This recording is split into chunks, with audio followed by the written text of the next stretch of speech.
Hey everybody, welcome to another episode of Morning Tea. My name is Wahima, but just call me Wah. Melanated. Today's tea is iced Earl Grey cream tea by Tevana tea. Okay, let's jump right into it. Today is California's primaries. I voted today. My nephew took off my sticker. Voted today, and I'm so excited about it. Yay. I just want to say a couple things about Trump. I feel like I talk about Trump in every single episode, but whatever. It's what's happening in the world. Trump is under fire again, saying that a judge in Indiana who is presiding over a court case he has, letting go of the lawsuit or isn't being fair or something like that because he is of Mexican heritage and Trump is trying to build a wall. Now, is this what most Americans think? Do most Americans who have no ties outside of this country or are like many generations American, do they feel that the people who aren't many generations American are like holding on to like that other country? It's just so illogical. Like, it's just such an illogical thing. To assume, to me. But I guess there's just a lot of people who really think that, who really are like, oh my God, if you're not a diehard patriotic American with no ties outside of this country, then you're trying to somehow be some sort of spy for it or whatever. Or stop him because he whatever. Donald, even Speaker of the House, didn't denounce Trump, but said, I don't like what Trump said. I'm still going to support him, but I don't like what he said. So it's very interesting. But that's it about Trump. I'm always just so baffled at how ignorant people are. Next thing on the agenda, this is two items that I want to talk about that have to do with children and child safety. And I just kind of want your opinion on it, especially if you're a parent, to give me your opinion on this. 3-year-old boy somehow found himself inside of the habitat where the silverback gorillas live in a Cleveland zoo. And it said that the initial barrier, the gate, the first gate is only 3 feet. And then after that is bushes. And then after that is another gate. And then a 15-foot drop into the habitat. So somehow that little boy got in there, right? And so they ended up having to kill the silverback, which is an endangered species. And so you have a couple of people from different angles arguing about this fact. There are some people who believe that they should have just tranquilized the gorilla. There are some people who believe that the mother should be brought up on charges. And there are some people who believe that, yes, indeed, they should have killed the gorilla. Now, I'm from the place where they should have killed the gorilla because if that gorilla had harmed that child or killed that child, it would have been catastrophic. I think there would have been all kinds of conversation. Zoos all across the country would have had to change the way they do everything. And so in order to eliminate that thing, they went on ahead and just killed the animal in order to save the child. And they were also saying that tranquilizer guns, yes, would have worked, but they don't know how fast they would have worked. The most extreme thing they can do was to put the gorilla down. And the gorilla didn't hurt the boy. There was no aggression towards the little boy, but there was like moments where the gorilla didn't know who this kid was. He backed him into a corner and then he dragged him around. And the boy did not suffer any long-lasting visual scars. Like, he definitely has some cuts and scrapes and probably will be scarred for the rest of his life for sure, but he's okay, and he's no broken bones, nothing like that. So there's all this talk about exactly what should have been done. There's memorial set up for the gorilla, whose nickname was Handsome. And, people are upset about it. And I understand why they're upset. And I don't think that they're being upset is unfounded. It is very sad what happened. But I do think they needed to take down the gorilla, because God forbid anything else had happened to that little boy, there would have been a completely different conversation being had right now. The next opinion is that something should happen to the mother. Now, here's where I don't agree with that at all. Because you never know what the mitigating circumstances were, right? You're at a zoo with your child. I don't know how many other kids she had with her. I don't know if she was in a group. I don't know what the situation is, but I do know that it only takes 30 seconds for your kid to go rogue and be missing. 30 seconds. My nephew is 7 months, and if I turn my back on him for 10 seconds, he could roll off the bed and run out the door. He does not even walking, but that's how fast they are. So I can only imagine a 3-year-old who's possibly excited about the zoo, or maybe excited to see the monkeys or the gorillas, and she turns away for 30 seconds, even a minute. She's allowed to do that as a human being. She's allowed to not have her eyes on her kid every second of her life, of her moment in this zoo. And if she's looking for him and doesn't know exactly where to look, he jumps over a barrier, then he goes over another barrier, then he goes over another barrier and falls 15 feet into a pit. Now, I'm not saying that I honestly don't think that there's anyone to blame but that kid. Like, he did it. He jumped into this pit. Like, I get that, he's 3, but like, he still did it. It was him. So I don't think that we should blame the mother. I don't think the mother should be brought up on any kind of neglect charges or anything, unless there's some other circumstance that I'm not aware of. This could happen to anybody. And this zoo has been around for, I think, 20, 30 years, and this has never happened. So the one time that it does happen, you can't blame the zoo because it hasn't happened in all the years before. You can't blame the mom because kids go, you turn your eyes away from your kid for 5 seconds, 30 seconds, and that kid could be anywhere. I mean, there's just really nobody to blame with that kid. And I know everyone's gonna be mad at me, but like, it's true. I mean, I don't think he should be punished. He got his punishment enough, but like, he's the one who did it. So like, I don't think anyone is to blame in this circumstance. And like, as far as everyone being so upset about this gorilla being shot, I mean, this gorilla's not paying my bills. So like, it's terrible, but like, So the next thing that happened is in Japan, not Tokyo, not in the bustling city, in Japan, this family was out. I'm not sure exactly what they were doing, but they lived in like a woodsy, mountainy area, and this little boy was misbehaving. So his parents thought, like, we're going to leave you on the side of the road as a punishment.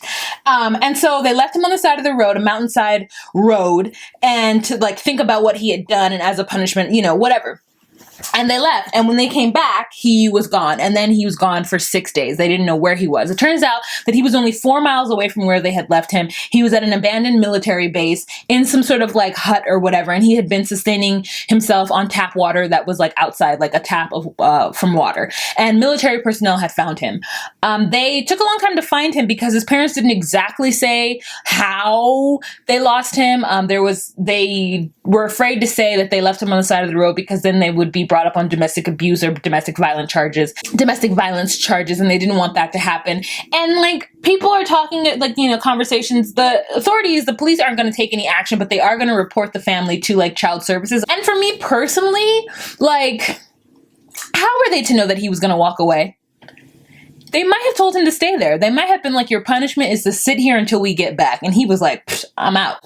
You know what I'm saying? Like, we don't exactly know what happened. The parents are very remorseful and very scared because they lost their child because in a way that they never thought would happen. Do you think the parents actually thought this was going to happen or thought it could have been a situation? No, they wouldn't have done it if they thought it could have been that. I personally feel that the parents shouldn't be brought up in any charges. Like, maybe yes, child services should look in on it, see if it's okay. But like, I really think that leaving your kid on the side of the road as a punishment, just like you shouldn't have been throwing rocks at people. You shouldn't have been throwing rocks at cars. I explained to you, I told you, I talked to you. Now you sit down here and think about what you did. He got up and wandered off and was gone for 6 days. So I think both people learned a valuable lesson. That kid was out. I'm sure he was scared as hell, missing for 6 days. So who's not going to be throwing rocks anymore?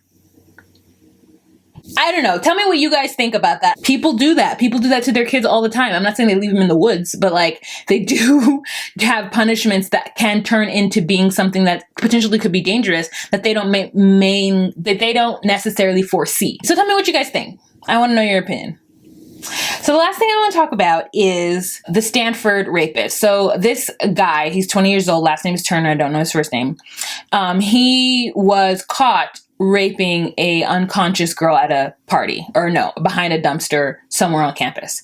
And he was actually caught by 2 cyclists who were transfer students from Sweden. And he was caught. They took him and held him until the police got there because he tried to run. And so this apparently has been happening for a year because the assault happened January 2015.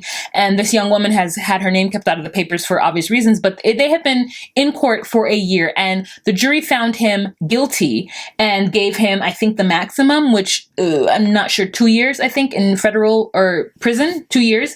And the judge then overturned that ruling and gave him 6 months in county jail because the judge, that the consequences of that punishment could have long-lasting effect on Turner's life. because Turner was is a really good swimmer, and I guess he was at Stanford for swimming, and he was looked at to be an Olympian at some point. But I'm just like, this judge really felt that the value of this person, this woman who was assaulted, is so little that he would take into consideration Turner's supposed career as an Olympian, or his, presumed career as an Olympian. I'm sick of having this argument about consent and rape, whatnot. I mean, we just need to teach our kids. And maybe we're still going to have these issues for another couple years until the children who are young now grow up and have grown up in a society where we are a little bit more forward thinking and understanding when it comes to shit like this, because there is this old school mentality, and this mentality that I was actually raised with too, that had I ever been sexually assaulted in my life, I would have blamed myself for it. I would have found a way to blame myself for it. My family would have found a way to blame me for it. And that's just how we are as a society. If a woman gets assaulted by a man, it's her fault. She would literally have to be a librarian who never drank, who never had a smoke, who wore long pants, and who never left her house, and was at home asleep in her house with every door locked and window locked in order to not be blamed for that. And even then, she would be questioned on whether or not, she invited him in, what she did. She would have to prove that she was asleep in order to not be condemned and judged and shamed for having this man enter her without her permission.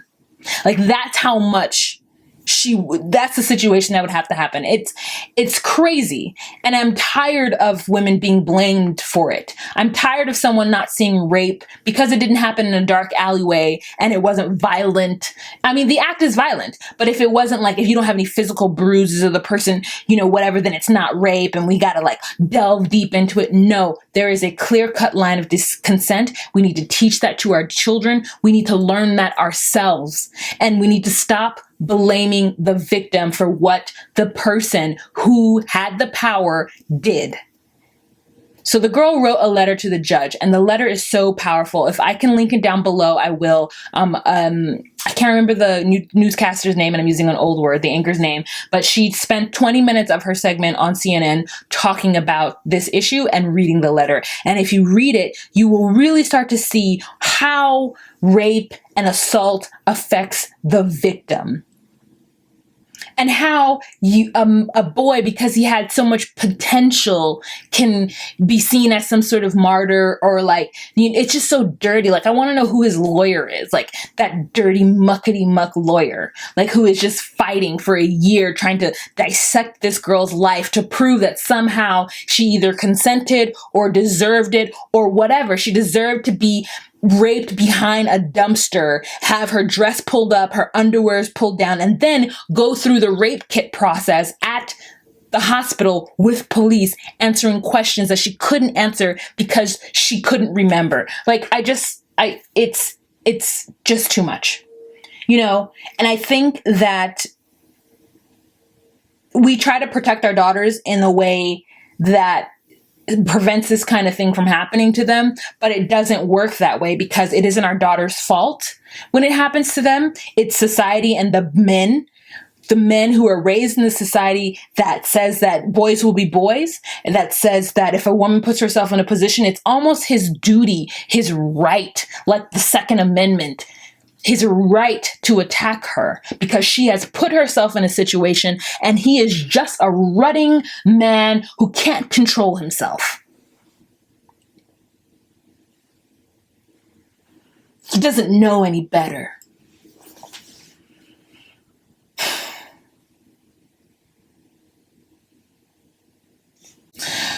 And that's the end of this episode of Morning Tea, you guys. If you have any questions, comments, or concerns, or would like to join the conversation, please leave a comment down below. You have a fantastic day. Bye.